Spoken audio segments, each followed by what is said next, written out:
Сделать чувашский язык модным, а чувашскую культуру популярной. В субботу в Чебоксарах обсуждали вопросы развития национально-культурных автономий Чувашии по всей России. На семинар-совещание приехали земляки из 10 регионов. 16 подключились к разговору по видеосвязи. Главная задача – найти точки роста для развития языка и своего народа. Татьяна Молокова продолжит. Пирень чуваш нации был чен пызык нации зенчен. Россия Федерация чен пызык нации зенчен бери. Кура пыренде нума булмаш перепезитре. Пирень икши рытла халахран Россия Федерация пурнаган зенчен. Чуваш сем пиликеме шергене еженма пулдардиш. Начал Николаев на чувашском, но в зале не все понимали язык титульной нации региона, поэтому глава республики перешел на русский. Олег Николаев считает, что по итогам переписи чувашей меньше не стало. Меньше стали идентифицировать себя чувашами. И итоги переписи – стимул работать дальше и развивать свой язык. К этому надо относиться, конечно же, прежде всего с сожалениями критически, потому что сам факт сокращения людей, которые являются чувашами, это печально. Но при этом, я думаю, что это только дополнительный стимул.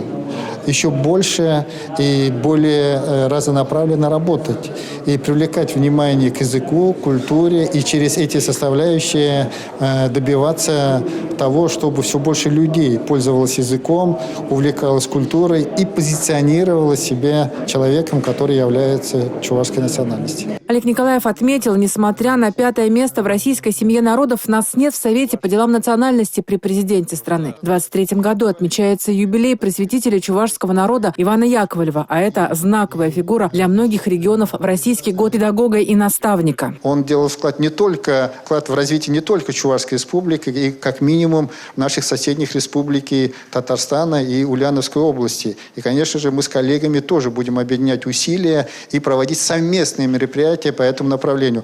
А проведение таких мероприятий – это тоже большой вклад, на мой взгляд, для того, чтобы мы решали вот эту задачу – сохранения и развития нашего языка, культурных особенностей, самобытности и идентичности. Образование и культура – 2 направления, которые будут способствовать развитию языка и нации в целом. Об этом говорили все. Не забывать свои корни, свою культуру в разных регионах. Я живу в Москве. Мы постоянно организовываем разные мероприятия на чувашском языке. И организовываем чувашские дискотеки. Постоянно у нас проходят концерты чувашские. Народ там очень много собирается. Воспитание, формирование ребенка начинается в семье, начинается во дворе, на улице, где ты живешь. Значит, и если эту работу проводит, значит, отец с мамой, бабушка с дедушкой, тетя, дядя, значит, конечно, ребенок будет разговаривать. Роль школы и семьи в изучении языка, культуры своего народа, своих предков – одна из ведущих. Многие чуваши, живущие в других регионах, отмечают, сейчас ищут своим детям репетиторов для изучения родного языка. 7 лет назад искал няню, очень было тяжело. В Москве на самом деле проще французский, английский, итальянский язык изучить, чем чувашский. Поэтому я еле-еле нашел няню, носителя чувашского языка, учительницу. Анатолий Аксаков рассказывает, учась в Москве, часто приезжал на Казанский вокзал, чтобы послушать родную речь. Сейчас пытается говорить со своими детьми и внуками на чувашском языке. Своим сыновьям пытаюсь это прививать. Недостаточно критикую самого себя. Они меня критикуют за то, что я это не делал. На чувашском их критикуете?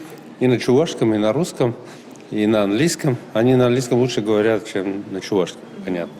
Но есть осознание и моими детьми, и, кстати, внучками уже, что важно знать свой язык. Важно его понимать, культивировать и таким образом понимать, что есть я. Потому что каждый из нас – это результат жизни многовековой, тысячелетней нашего народа. Леонид Черкесов, президент Федеральной национально-культурной автономии Чувашии, отметил, более трети наших земляков проживают за пределами республики, и они не стесняются называть себя чувашами, делают все, чтобы показать, как интересен наш язык, наша культура. Самый главный вывод, который мы должны сделать по итогам всероссийской переписи населения, это усиление работы как раз в этом направлении. Конечно, дальнейшее развитие самобытной культуры, несомненно, немыслимо без исторического прошлого. Но подходы должны быть самые современные. Поддержал светскую власть в развитии языка и владыка Саватиев. В епархии организовали курсы по изучению чувашского для священников. Молитва быстрее дойдет до сердца, если сказано на родном языке. На церковном уровне в первую очередь говорим о том, что для церкви нет вообще никакой национальности. Но мы говорим о том, что на родном языке молитва к Богу до сердца быстрее доходит, лучше. Вот. И в этой связи, конечно же, я считаю, искренне полагаю, что и священники должны владеть родным, для кого-то и не родным, может быть, языком чувашским.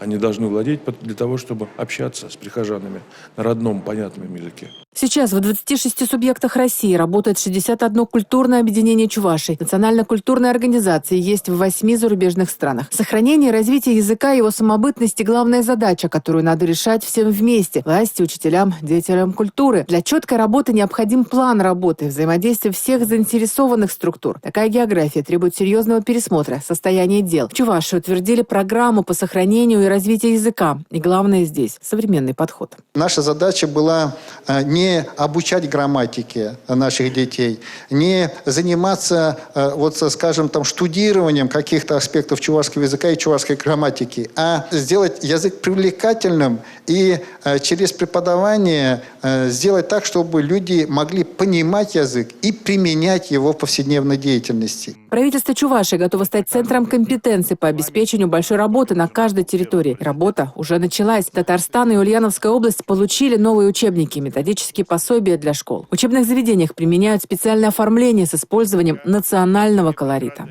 Чувашия – неотъемлемая часть, причем значимая часть России. При этом у нас установка, и у Олега Алексеевича, и у меня, Чувашия должна стать лучшим местом в мире, не в России, лучшим местом в мире и по уровню жизни, и по тому, как развивается культура, традиции, экономика, вся инфраструктура, в том числе транспортная. То есть мы работаем над тем, чтобы Чувашия стала лучшим местом в мире. Татьяна Молокова, Алина Сусметова, Юрий Марков, Николай Скворцов. Республика.